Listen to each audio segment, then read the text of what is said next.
Пам'ятати про найбільший терор проти людства, аби ніколи не допустити його повторення. В столиці в День пам'яті та примирення відкрилася виставка «Тріумф людини», присвячена тим, хто пройшов крізь концтабори Третього Райху та залишився живим. Згадували там і долі кримських татар, які воювали на боці радянської армії та, повернувшись додому, були звинувачені у зраді і депортовані з власної батьківщини. Про тяжкі долі далі в сюжеті. Хотілося б забути оці колони людей, які гнали в Краматорію. Хотілося б забути оцей прах, який ми розсіяли по полю. Прах людей. Ті, що хоронять із світочками в урнах, а вони й досі мені колють у долоні, ці кісточки. Його не треба мені в пам'яті, ніяк. Воно тримається. Забути про найважчі роки життя, пекельні муки, зазнані у нацистських концтаборах. Єдине, чого зараз хоче Анастасія Гулей.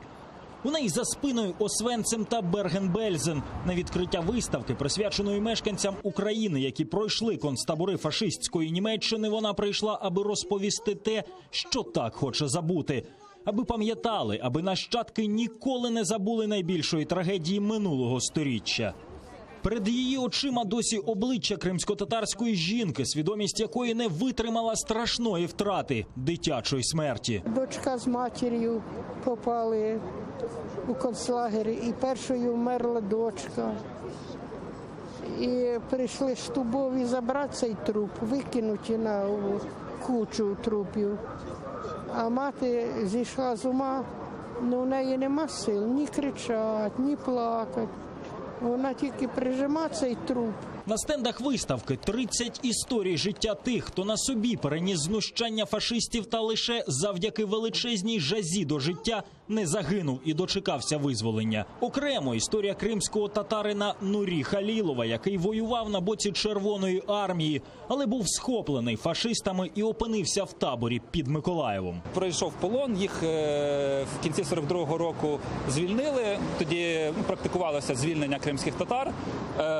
Халілов згодом вступив до партизанського загону, воював у партизанах у Кримських горах. Після повернення радянської влади, він брав участь у боях за Севастополь, вже знову в лавах Червоної армії. Та радянська батьківщина зрадила Халілова. У 1944-му його разом із тисячами кримських татар депортували з рідного півострова до Середньої Азії та Уралу. В Крим він повернувся у 1989-му.